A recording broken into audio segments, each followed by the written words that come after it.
देखिए बेटा, अभी रिसेंट में ही मणिपुर के सीएम, एक तरफ बीजेपी की गवर्नमेंट बनी दिल्ली में और दूसरी तरफ मणिपुर के सीएम ने रेजिग्नेशन अपना राज्यपाल जी को दे दिया, मणिपुर के राज्यपाल जी को दे दिया। मणिपुर में बीजेपी गवर्नमेंट है और मणिपुर का सीएम, बीजेपी का सीएम रेजिग्नेशन दे रहा है। क्यों दे रहा है? एक्चुअली इतने 2 साल से देखा जाए तो मणिपुर में टर्बुलेंस है, मणिपुर में वायलेंस है, मणिपुर में स्टेबिलिटी नहीं है, मणिपुर में पीस नहीं है, despite of the efforts of the central government, despite of the efforts of Biren Singh. अगर आप बीरेन सिंह को देखते हैं तो जो सीएम है उनको अगर देखा जाए तो उनका बैकग्राउंड देखिए तो फुटबॉल प्लेयर थे पहले, फिर उसके बाद उन्होंने जर्नलिज्म स्टार्ट किया, अपना न्यूज़पेपर स्टार्ट किया, फिर उसके बाद पॉलिटिक्स ज्वाइन किया और धीरे धीरे वो पहले कांग्रेस में थे, कांग्रेस से फिर बीजेपी में आया और फिर फाइनली, ठीक है, पिछली बार भी सीएम थे वहां के और इस बार भी सीएम रहे।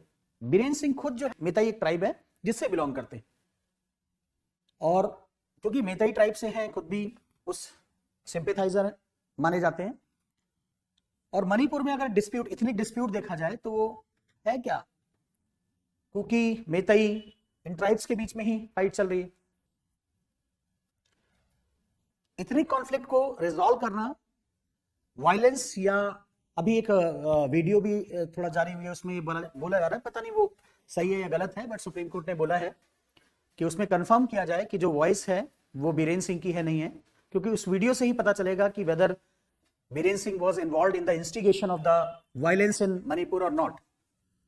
तो अभी तक तो नहीं, अभी देखिए उसकी रिपोर्ट आती है तब पता चलेगा। वहां पे अभी कुछ एक कल या परसों तक ये चांसेस थे कि कांग्रेस जो है नो कॉन्फिडेंस मोशन लेकर आए। सो कांग्रेस अगर नो कॉन्फिडेंस मोशन लेकर आती तो उस नो कॉन्फिडेंस मोशन में चांसेस थे कि बीरेन सिंह की गवर्नमेंट गिरती।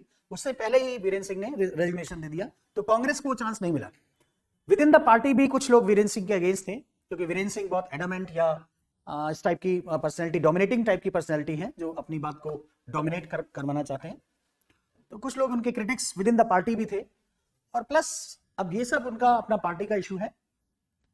इसके बावजूद भी, इन सब चीजों के बावजूद भी बीरेन सिंह, क्योंकि बीरेन सिंह को लोग लाइक नहीं कर रहे, लाइक इसलिए भी नहीं कर रहे कि वायलेंस को नहीं खत्म कर पाए वो 2 साल के अंदर, और अगर इस टाइम पे वो रेजिग्नेशन नहीं देते और एंटी बीजेपी सेंटिमेंट्स मणिपुर में जनरेट होते तो शायद कांग्रेस को चांस मिलता। अब ये है उन्होंने रेजिग्नेशन दे दिया, तो रेजिग्नेशन देने में 2 ऑप्शन हो सकते हैं, या तो बीजेपी दूसरा कोई सीएम बनाए या बीजेपी प्रेसिडेंट रूल इंपोज कर दे। और अगर प्रेसिडेंट रूल इंपोज करती है तो सेंट्रल गवर्नमेंट डायरेक्टली अपना जो भी डेंट हुआ है या जो भी उसका नुकसान हुआ है, जो भी प्रेस्टीज बीजेपी की डाउन हुई है, उसको वो ठीक कर सकती है। सो देखना यह है कि नेक्स्ट सीएम अपॉइंट किया जाता है या फिर प्रेसिडेंट रूल वहां इंपोज किया जाता है। बीरेन सिंह के मेन रेजिग्नेशन का रीजन यही था कि जिससे कि कांग्रेस, ऐसा ना हो कि कांग्रेस को बेनिफिट हो जाए, प्लस दूसरा क्योंकि 2 साल से वो खुद भी कोशिश कर रहे हैं, उसके बावजूद भी वहां जो वायलेंस एक्टिविटीज हैं, कुछ ऐसे हैं, लोकल लोगों ने वेपन्स ले लिए हैं, छोटे छोटे बच्चे हैं, वो सोफिस्टिकेटेड वेपन्स लेकर घूम रहे हैं जिनकी एज 17, 18, 90 ईयर्स है। सो इतना टर्बुलेंस वहां मेंटेन नहीं कर पा रहे, टर्बुलेंस को पीस में कन्वर्ट नहीं कर पाए। It is a complete failure, अगर माना जाए तो कंप्लीट फेलियर है। So as a moral responsibility Biren Singh ने या फिर पार्टी का अपना एक मोटो रहा होगा, उसके बेसिस पे उन्होंने रेजिग्नेशन दे दी।